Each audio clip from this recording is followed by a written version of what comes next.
अस्सलाम वालेकुम व्यूअर्स, मेरे खैरियत से होंगे। 9th क्लास कंप्यूटर साइंस की न्यू बुक का चैप्टर 6 और उसका लेक्चर 10 पढ़ने जा रहे हैं जी। Network security.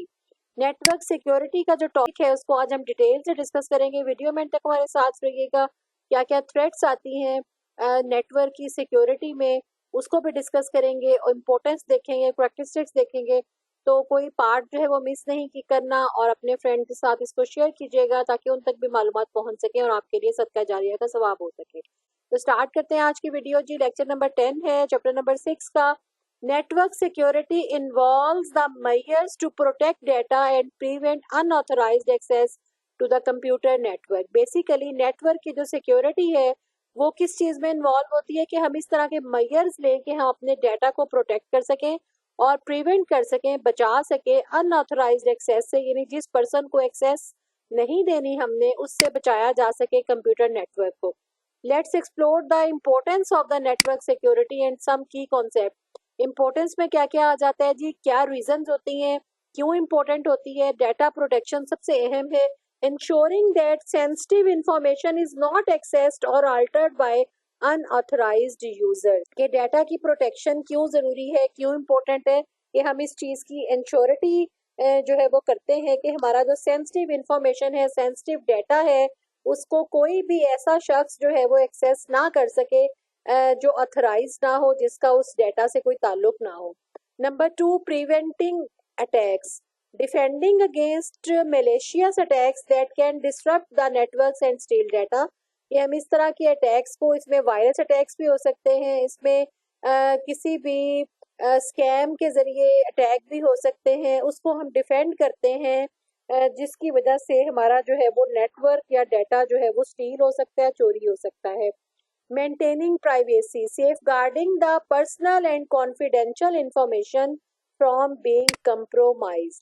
कि हम प्राइवेसी को इसलिए मेंटेन करते हैं, हमारी नेटवर्क की सिक्योरिटी को, अगर हम नेटवर्क को सिक्योरिटी प्रोवाइड करते हैं तो उससे हमारी प्राइवेसी मेंटेन होती है, सेफ गार्ड होता है, हमारा पर्सनल और कॉन्फिडेंशियल डाटा जो है वो कंप्रोमाइज नहीं होता, वो सेव रहता है।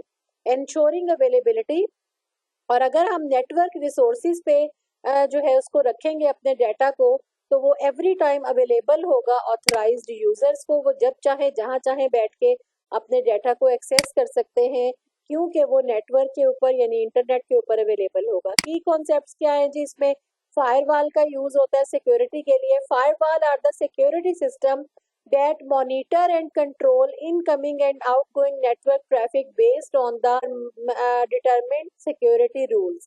फायरवॉल बेसिकली क्या है, आप यूं समझ लें कि एक दीवार है आपके डाटा और इंटरनेट के दरमियान, जो नेटवर्क के ऊपर डाटा आपका पड़ा हुआ है। समझ लें ये आपका इंटरनेट है और ये आपका जो है डाटा है, नेटवर्क डाटा है। फायरवॉल दरमियान में होती है। ये क्या करती है कि आपके पास जो डाटा इंटरनेट से आ रहा है या आपकी आउटगोइंग ट्रैफिक है नेटवर्क के ऊपर, इंटरनेट के ऊपर, ये उसको जो है फिल्टर करके भेजता है। अगर कोई वायरस या कोई अटैक आता है तो आपकी फायरवॉल जो है वो उसको वहीं पे रोक लेती है और आपको इंटीमेट करती है कि जो है वो इस तरह का अटैक हो रहा है या ये डाटा आपसे कंसर्न नहीं है, कहीं इसमें वायरस ना हो।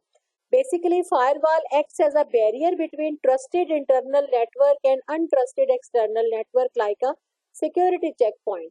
जैसे ये पुलिस की चेक पॉइंट्स होते हैं, नाके होते हैं, बिल्कुल इसी तरह से फायरवॉल जो है वो काम करती है। Encryption transform data into secure format that can only be read और understood by authorised parties with the corrected decryption key. कि हम अपने डाटा को सिक्योरिटी फ्राहम करने के लिए एनक्रिप्शन का जो है वो यूज करते हैं नेटवर्क के अंदर।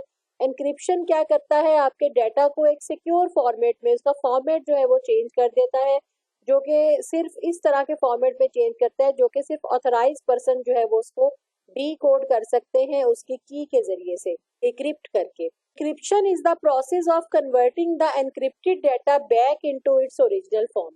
यानी डिक्रिप्ट को करके उसकी वापस ओरिजिनल फॉर्म में ले आते हैं। एग्जांपल उसकी क्या है? प्लेन टेक्स्ट क्या है जी? Hello word. और एनक्रिप्टेड टेक्स्ट क्या होगा? Using a simple cipher. इसको आप यूं कह सकते हैं जी, खूर जरूर। ठीक है जी, हेलो को आपने इससे रिप्लेस कर दिया और वर्ड को आपने इससे रिप्लेस कर दिया। where each letter in the plain text is replaced by the letter that is 3 position down the L. ऐसा कि H है, ठीक है, इसे 3 पोजीशन डाउन किया है K, E से 3 पोजीशन डाउन किया है जी H, L से 3 पोजीशन डाउन O, फिर दोबारा एल है तो फिर ये, यानी 3 पोजीशन का उन्होंने फर्क डाल के तो ये एनक्रिप्शन की हुई है। और ये एनक्रिप्टेड डाटा अब कहीं भी खूर ज़रूर कहीं लिखा होगा तो उसको जो है कोई भी अनऑथराइज पर्सन उसको नहीं समझ सकेगा कि ये हेलो वर्ड लिखा हुआ है। लेकिन जिसको हमने भेजा है उसको हम की भेजेंगे, की क्या होगी कि हम उसको बताएंगे कि 3 हर वर्ड जो है वो 3 पोजीशन डाउन से एक्सचेंज कर दे, तो वो उसको डिक्रिप्ट करेगा और जो है वो उसको वापस अपनी असली पोजीशन हेलो वर्ड पे ले आएगा और राइट कर लेगा। Cipher text exchange between countries, countries often exchange sensitive information securely using encryption, यानी जब दो डिफरेंट कंट्रीज के दरमियान कोई सेंसिटिव इंफॉर्मेशन एक्सचेंज करनी होती है तो वो भी एनक्रिप्शन के थ्रू की जाती है। The encrypted data known as cipher text, और जो जो एनक्रिप्टेड डाटा होता है बेसिकली, जैसे हमने अबव एग्जांपल में हेलो वर्ड को खूर्ज रूप के अंदर चेंज किया, तो ये वाला जो कन्वर्टेड डाटा है इसको साइफर टेक्स्ट कहा जाता है। आपको ये भी क्वेश्चन आ सकता है डिफाइन साइफर टेक्स्ट, तो आप क्या कहेंगे जी, encrypted data is called the cipher text, can only be read by the intended recipient who has the decryption key, सिर्फ वो शख्स पढ़ सकता है जिसके पास डिक्रिप्शन की होगी। This ensures the national security and protects the classified information from being intercepted and read by unauthorised parties, तो इस तरह से हमारा डाटा जो है वो सिक्योर हो जाता है। उसके बाद दूसरा क्या है जी, पासवर्ड्स एंड ऑथेंटिकेशन, इसके अंदर एक बेसिक कॉन्सेप्ट है।